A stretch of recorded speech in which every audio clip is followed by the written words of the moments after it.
오늘은요, 그 유명한 베드로가 예수님을 부인한 이야기를 살펴보겠습니다.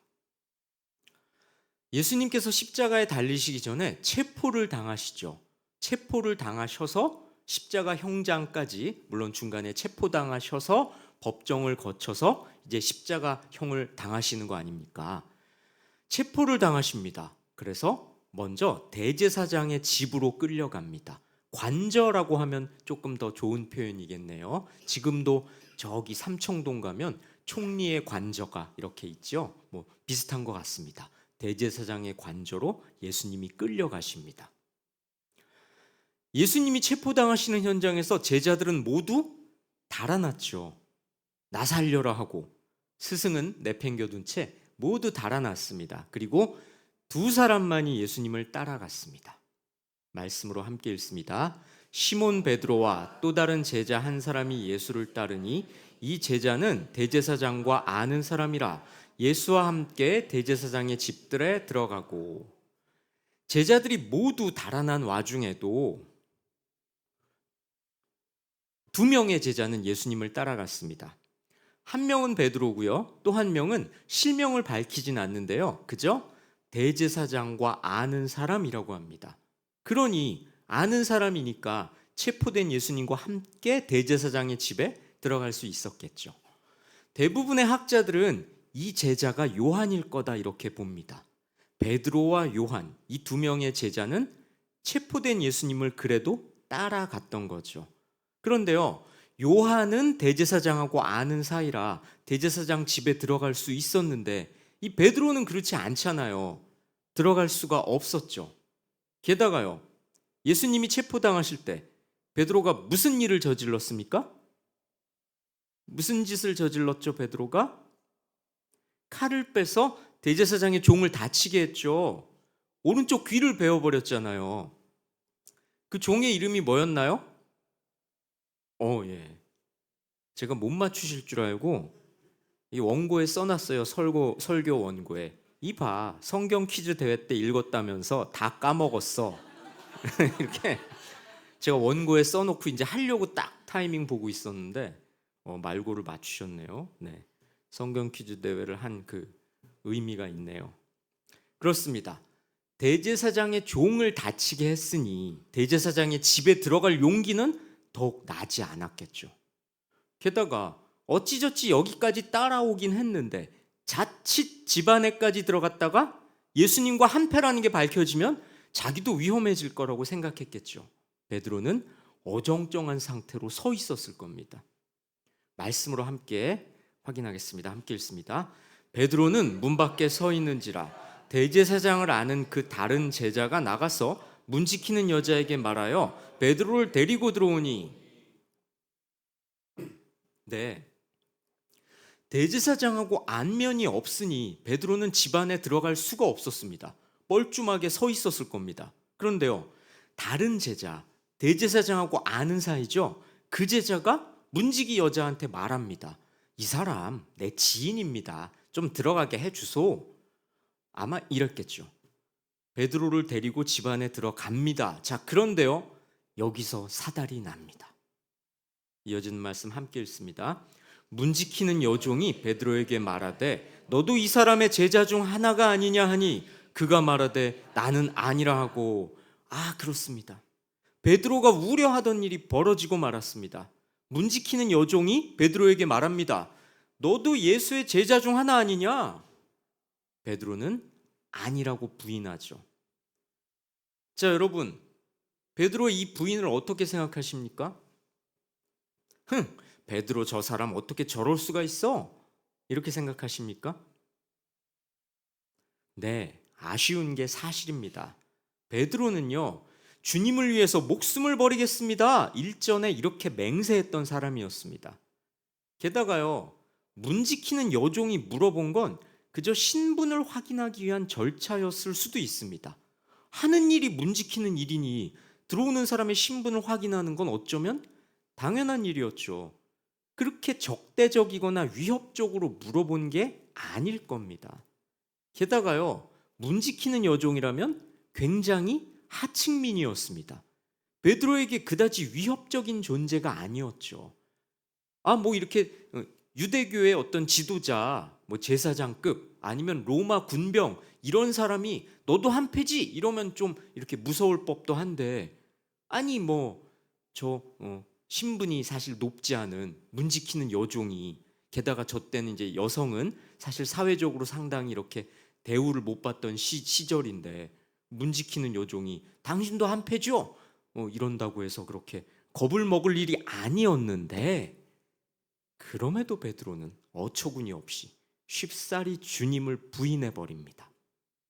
방금 전까지 체포당하는 스승을 지키겠다고 칼을 휘두를 정도로 의리감이 넘치던 사람이 말입니다. 자, 베드로는 왜 예수님을 부인했을까요? 예수님하고 한패인 게 탄로날까 봐 그런 거죠. 그런데요, 더 본질적인 이유가 있습니다. 베드로는요, 아직 예수님의 뜻을 몰랐던 겁니다. 죽음 이후의 계획을 몰랐기에 당황하며 예수님을 부인했던 거죠. 죽음 이후의 계획이 뭔데요? 부활하시는 거 아닙니까? 부활하셔서 죽음을 이기는 권세를 보여주심은 물론 당신을 믿고 따르는 자라면 누구나 당신처럼 부활하게 될 테니 그 소망을 갖고 믿음을 지키라, 이렇게 알려주시려는 거였죠. 그게 계획이었는데, 그러니 예수님이 체포당하시는 건 하나님의 위대한 구속의 계획의 일부였습니다. 반드시 거쳐가야 할 과정이었던 거죠. 하지만 베드로는 예수 그리스도의 부활을 확신하지 못하고 있었습니다. 죽으면 끝이고 죽으면 안 되는 것으로 생각이 정해져 있었기 때문이죠. 예수님께서는 반드시 죽는다고 말씀하셨고 반드시 부활하신다고 했는데, 베드로는 예수님 말씀에 대한 확신이 없었던 겁니다. 자, 성도 여러분, 우리는 이 장면을 깊이 생각해 봐야 됩니다. 우리 주님께서는 분명히 우리에게 부활을 알려주셨습니다. 그리고 부활의 소망을 품고 믿음을 지키라고 하셨죠. 그래서 부활주일도 지키는 거잖아요. 그 계란 그거 삶아 먹어서 뭐 합니까? 그 계란이라도 하나 깨 먹으면서 부활의 의미를 까먹지 말라고 우리 스스로 이렇게 스스로를 긴장시키려고 우리가 인간이 만든 절기죠. 성경에 부활절 지켜라는 성경에 없어요. 그런데 부활의 소망을 품고 믿음을 지키라는 그 예수님의 말씀을 확신하지 못하면 눈앞에 작은 것들의 위협을 느끼고 두려워하면서 예수님을 부인하게 되는 겁니다. 베드로야 아직 일어나지 않은 일이니 몰라서 그랬다 치고, 성경을 통해 예수님의 부활과 그 모든 말씀을 알고 있는 우리가 그래서야 되겠습니까? 성도 여러분, 우리의 모습이 이 베드로와 같은 상태에 있는 거 아닙니까? 부활의 소망을 품고 믿음으로 살아가라고 분명히 말씀으로 계시해 주셨는데도 여전히 이 세상에서 잘 되는 것만을 중요하게 여기고 살아가지는 않습니까? 자, 문지기 여종의 말을 다시 한번 볼까요? 말씀 다시 한번 함께 읽습니다. 문 지키는 여종이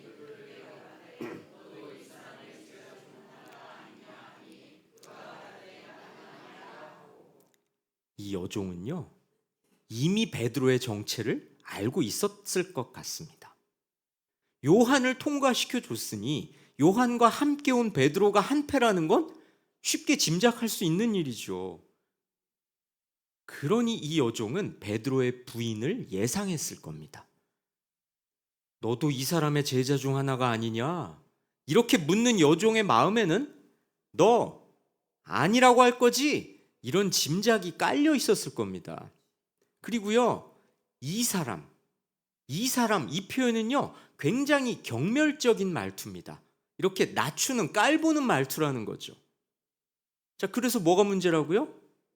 여종은요, 이미 베드로 이 사내가 자기 스승을 부인할 거라고 짐작하면서 경멸의 말투로 예수와 그 제자를 함께 비난해 버린 겁니다. 성도 여러분, 이 점에 우리는 주목해야 합니다.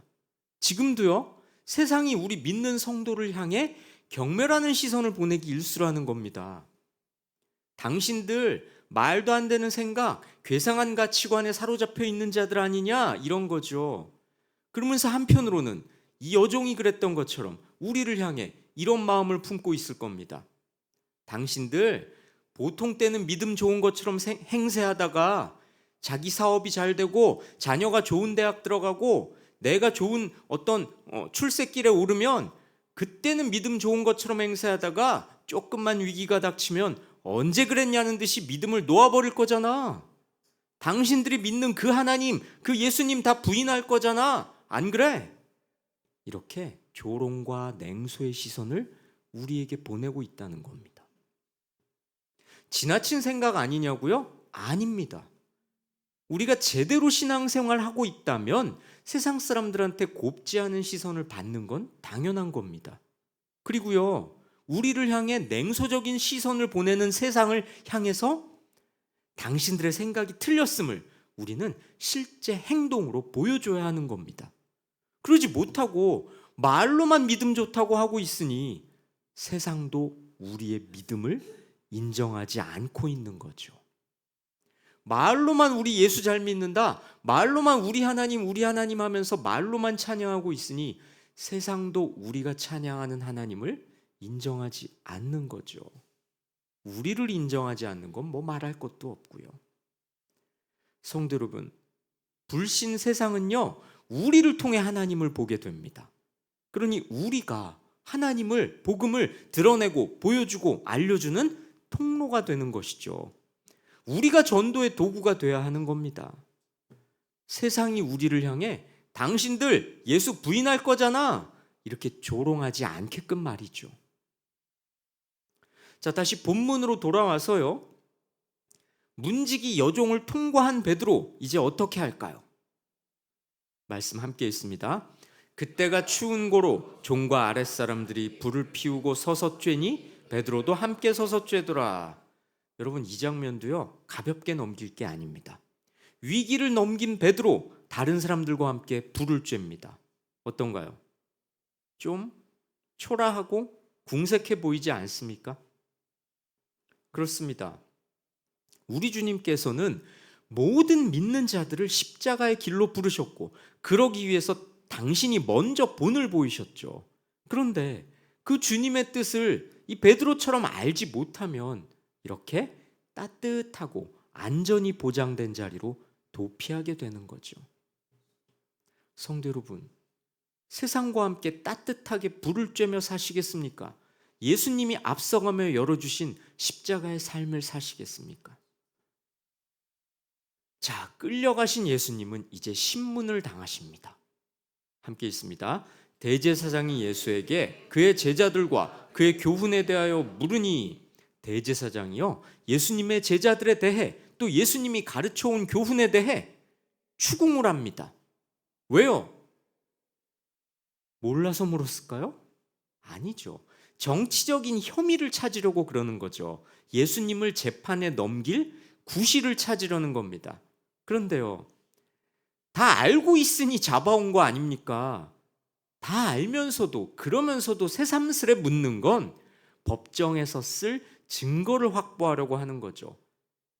이 피고인이 자기 입으로 시인했다, 이렇게 올무에 매이게 하려는 거 아닙니까? 예수님은 이렇게 대답하십니다. 함께 있습니다.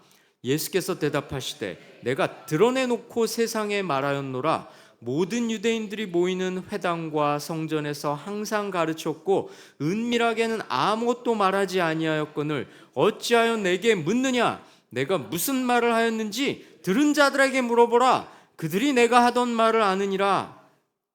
예수님이 뭐라고 하십니까? 나는 이제껏 공개적으로 가르쳐왔다. 내 가르침을 들은 모든 사람을 증인으로 세울 수 있다. 내가 뭐라고 가르쳐왔는지 너희들 다 알고 있지 않냐? 이렇게 스스로를 변호하십니다. 세상 권세 앞에서 주눅들거나 두려워하지 않고 말이죠.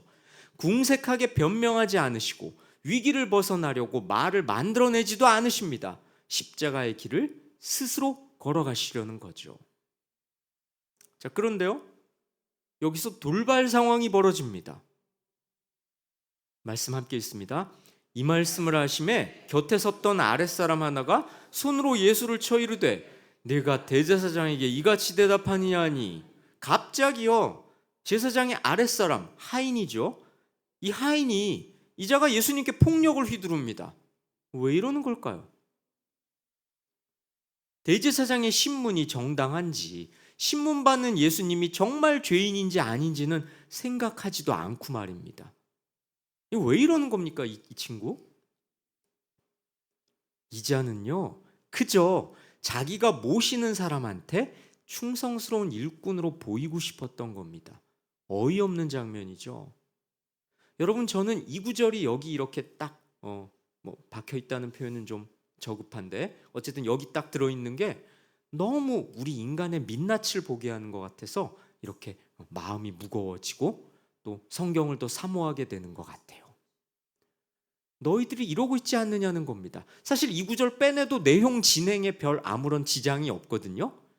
툭 튀어나온 조연도 아니지, 행인 1, 행인 2, 뭐 그런 수준쯤 되는 그런 비중의 인물 아닙니까?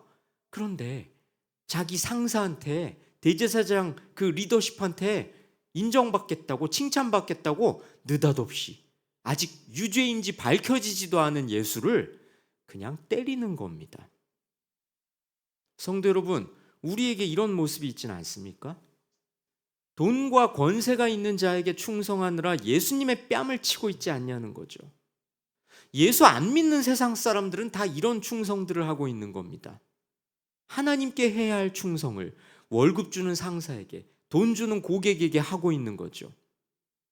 여러분, 우리는 이 어리석은 하인의 모습을 보면서요 이 점을 분명하게 되짚어야 합니다. 사람에게 충성할 것인가, 하나님께 충성할 것인가? 네, 물론 사람은 돈을 줄 겁니다. 하지만 하나님은 영원한 복을 주실 수 있는 분이죠. 자, 다시 베드로에게 돌아와 봅시다. 아까 불을 쬐고 있다고 했죠. 말씀 함께 읽습니다. 시몬 베드로가 서서 불을 쬐더니 사람들이 묻되 너도 그 제자 중 하나가 아니냐? 베드로가 부인하여 이르되 나는 아니라 하니. 그렇습니다. 베드로는 또 예수님을 부인하죠.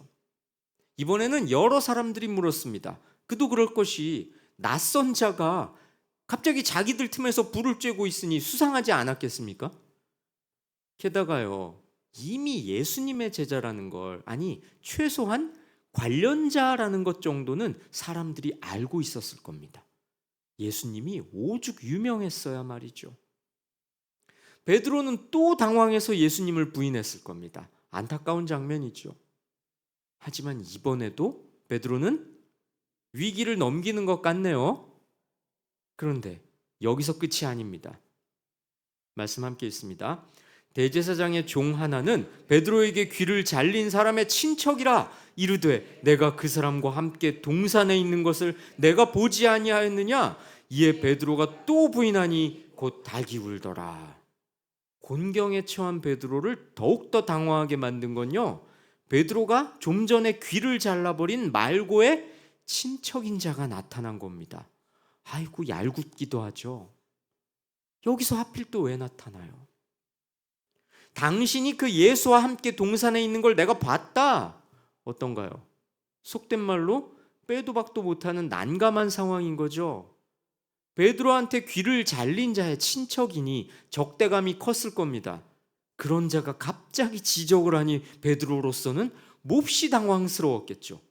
어쩌면요 베드로는 이때 자신이 칼을 휘두른 걸 후회하고 있었을지도 모릅니다. 아, 내가 왜 그때 스승을 지키려고 그렇게까지 애를 썼던가, 저렇게 초라하게 잡혀갈 그분을 위해서 내가 뭐 그렇게 칼까지 휘둘렀나.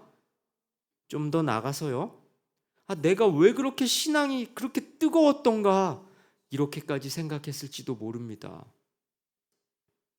베드로는 예수님과의 관계를 거듭 부인합니다. 몇 번째요? 세 번째죠. 그러자 곧 닭이 웁니다. 예수님이 예언하신 그대로 말이죠. 자, 여러분 어떠십니까? 여기까지가 사건의 전말입니다. 여러분이 베드로와 같은 상황이었다면 어떻게 하셨겠습니까?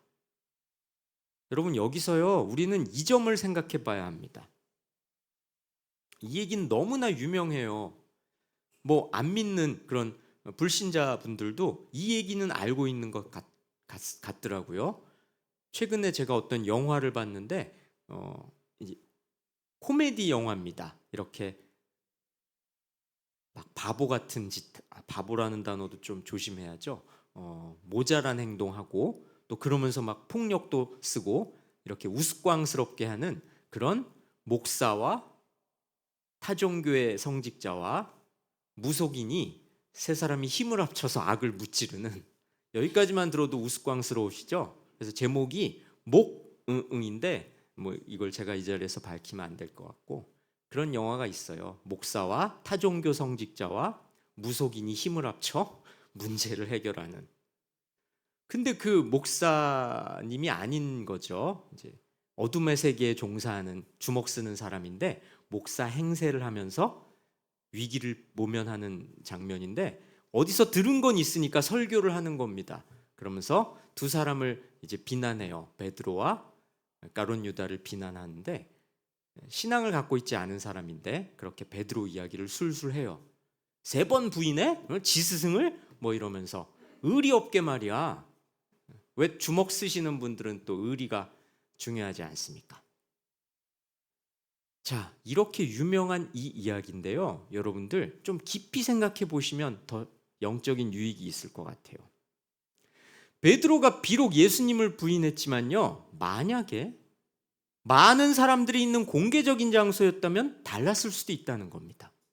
만약에요, 베드로가 지금처럼 대제사장의 집들에서 몇몇 사람들만 있는 게 아니고요, 드넓은 광장에 있고 많은 사람들 앞에 서 있고 예수님도 옆에 계시고 동지들도 곁에 제법 있는 상황이었다면 멋지게 예수님을 시인했을지도 모릅니다. 어쩌면요, 그 전에 일전에 예수님한테 저는 절대 예수님을 부인하지 않을 겁니다 이렇게 말했을 때는 그런 멋진 상황을 상상하면서 내뱉은 걸 수도 있죠. 과연 그렇지 않겠습니까? 많은 사람들 앞에서 많은 이들이 주목하는 가운데 특히 예수님마저 곁에 계시다면, 또 자기랑 마음을 같이 하는 동지들이 옆에 있다면 멋지게 죽음을 불사하면서 그렇소! 나는 예수의 제자요! 이렇게 외쳤을지도 모른다는 겁니다. 하지만 베드로는 문 지키는 여종한테 갑자기 불을 쬐고 있다가 엉겹결에 훅 들어온 공격을 받았죠. 그렇습니다. 우리가요, 준비된 상태에서 또는 예상했던 대로 주어지는 문제라면 누구라도 풀 수 있는 겁니다. 멋지게 대처할 수 있는 거죠. 하지만요, 우리 신앙의 양상이란 그렇지 않습니다. 우리가 믿음을 드러내는 상황이란 예상과 상상대로 되는 게 아니란 겁니다. 진짜 모습이란 위기 상황에서 드러나는 경우가 많죠. 우리의 신앙이란 예상치 못한 상황, 많은 사람들이 주목해주지 않는 상황, 우리가 믿음을 보인다고 한들 그걸 멋있게 봐줄 사람들도 별로 없는 상황, 그런 상황에서 진짜인지 아닌지가 드러난다는 겁니다. 성도 여러분, 이 점을 명심하시기 바랍니다. 많은 사람들 앞에서 신앙을 드러내면서 멋있게 고초를 겪는 것, 그것도 물론 귀하겠지만요, 오히려 안 보이는 곳에서 진짜 믿음을 드러내는 일이 더 어려운 거고요. 그게 바로 하나님이 주목하시는 믿음인 겁니다. 자, 그래서요, 여러분은 베드로의 부인을 어떻게 생각하십니까? 많은 사람들이 베드로의 이런 처신을 배신의 아이콘처럼 여기죠? 그런데요, 사실 베드로의 이런 처신을 비난만 할 일은 아닙니다. 그게 무슨 말이냐고요? 여러분, 예수님께서 체포당하실 때 제자들이 어떻게 했다? 다 예수님을 버리고 도망했습니다. 반면에요, 베드로는 그래도 위험을 무릅쓰고 예수님을 따라왔다는 겁니다. 물론 베드로와 요한의 마음에는 스승이 여지껏 말씀해 오신 대로 정말 순환을 당하실 건지, 이 일의 결말이 어떻게 될 건지 직접 눈으로 확인하려는 마음도 있었을 겁니다. 하지만 멀찍이서라도 예수님을 따라가 보고 있는 베드로와 요한이 다른 제자들보다는 낫다는 거죠. 예수님을 향한 이 두 사람의 사랑과 열심은 남달랐다고 봐야겠습니다. 그러니 예수님께서도 유독 이들을 예뻐하셨던 거 아닙니까? 베드로, 요한, 또 누구? 예수님의 수제자요. 네, 성경 퀴즈 또 해야 되겠네요. 네. 베드로, 요한, 야고보 이 세 사람은 예수님의 제자들 중에서 특별히 예수님이 가까이 하신 제자들이라고 복음서가 기록하고 있잖아요. 이렇게 생각해 보십시다. 베드로는요, 예수님을 더 사랑하지 않았으면 받지 않아도 될 험한 꼴을 당하고 있는 겁니다. 예수님을 남보다 더 사랑하지 않았으면 수치도 모욕도 곤란한 일을 당할 이유도 상황도 벌어지지 않았을 겁니다. 그렇습니다. 내가 예수님을 남들보다 더욱 사랑하기 때문에 고난과 수치를 받을 수도 있는 겁니다. 하지만요, 예수님을 더 사랑한다면 훗날 하늘나라에서 예수님이 갚아주실 겁니다. 이 사실을 믿는 게 신앙이죠. 자, 그런데요, 여기서 우리는 의미심장한 장면을 볼 수 있습니다. 말씀 함께 있습니다.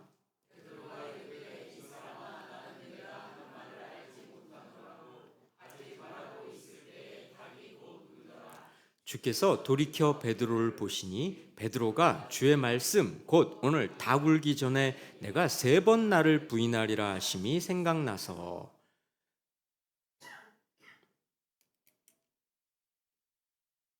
주께서 돌이켜 베드로를 보시니, 베드로가 예수님을 3번째 부인하자마자 예수님께서 베드로를 바라보십니다.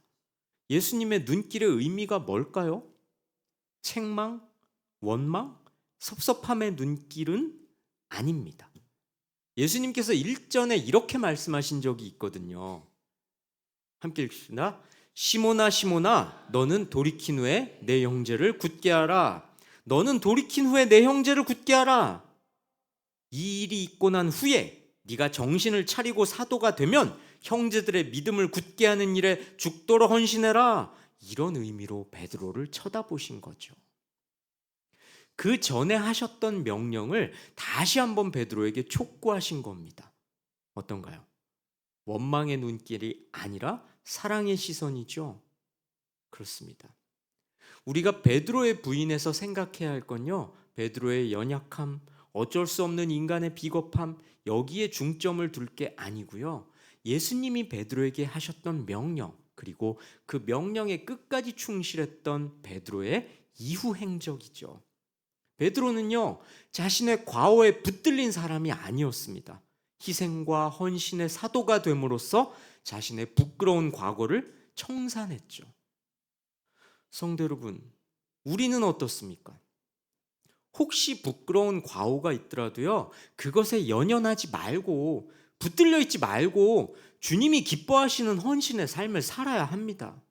과거의 사람이 아니라 장차 다가올 천국의 사람이 돼야죠. 과거에 매여서 자기 연민에 사로잡혀 있다면 그거야말로 계속해서 예수님을 부인하는 거나 마찬가지입니다. 아까 봤던 구절 다시 한번 볼까요? 함께 읽습니다. 이에 베드로가 또 부인하니 곧 닭이 울더라. 닭 울음소리는 베드로에게 철저히 실패하고 있는 자신의 모습을 일순간 돌아보게 하는 경종의 역할을 했습니다. 성도 여러분, 만약에 우리가 하나님을 부인하고 있다면요, 하나님과의 관계에서 멀어지고 있다면요, 우리 자신을 돌아보게끔 하는 닭 울음소리가 필요합니다. 여러분에게는 닭 울음소리가 있습니까? 주님이 주신 말씀이 우리 자신을 돌아보도록 하는 닭의 울음소리와도 같은 거죠. 그러니 말씀을 멀리하면서 믿음의 길을 바로 걷고 있다고 할 수 있겠습니까?